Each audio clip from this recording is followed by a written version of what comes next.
নিলামের আগে আইপিএলের দলগুলোকে যে বার্তা দিল বাংলাদেশ ক্রিকেট বোর্ড বিসিবি। ভারতীয় ক্রিকেট বোর্ড বিসিসিআই আগামী 25, 26, 27 মৌসুমে আইপিএলের দিনক্ষণ চূড়ান্ত করেছে। চলতি মৌসুমে যেসব ক্রিকেটার নিলামে থাকবেন তারাই পরের 3 মৌসুম খেলতে পারবেন। শুক্রবার 22 নভেম্বর থেকে আইপিএলের মেগা নিলামকে সামনে রেখে বসতে চলেছে ফ্র্যাঞ্চাইজিগুলো।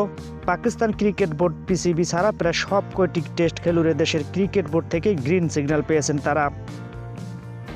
প্রতি বছর বাংলাদেশের ক্রিকেটাররাও নিলামে অংশ নেন, দলও পান। তবে বিসিবির অনাপত্তিপত্রের জন্য পুরো মৌসুমে খেলা হয়ে ওঠে না তাদের।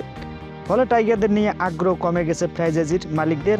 এই সমস্যা নিরসনে বাংলাদেশি ক্রিকেটারদের 3 মৌসুমের খেলার সুযোগ দেওয়ার আশ্বাস দিয়েছে বাংলাদেশ ক্রিকেট বোর্ড বিসিবি। আইপিএলে এবারের আসরে নিলামে থাকা বাংলাদেশি ক্রিকেটাররা হলেন মোস্তাফিজুর রহমান, সাকিব আল হাসান, রিশাদ হোসেন, লিটন দাস, তৌহিদ হৃদয়, তাসকিন আহমেদ, মেহেদী হাসান মিরাজ, শরীফুল ইসলাম, তানজিদ হাসান সাকিব, শেখ মেহেদী হাসান, হাসান মাহমুদ ও নাহিদ রানা।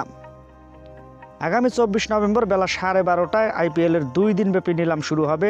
সর্বোচ্চ 204টি স্টেটে ক্রিকেটাররা দল পাবেন, যার মধ্যে সর্বোচ্চ 70 জন বিদেশি ক্রিকেটারের কপাল খুলবে। 2025 সালের 14 মার্চ আইপিএলের মৌসুম শুরু হবে। ফাইনাল 25 মে। এই আসরে হবে 74টি ম্যাচ। পরের 2 আসরে অবশ্য ম্যাচ বাড়াতে লম্বা হবে। 2026 সালে আইপিএল শুরু 15 মার্চ।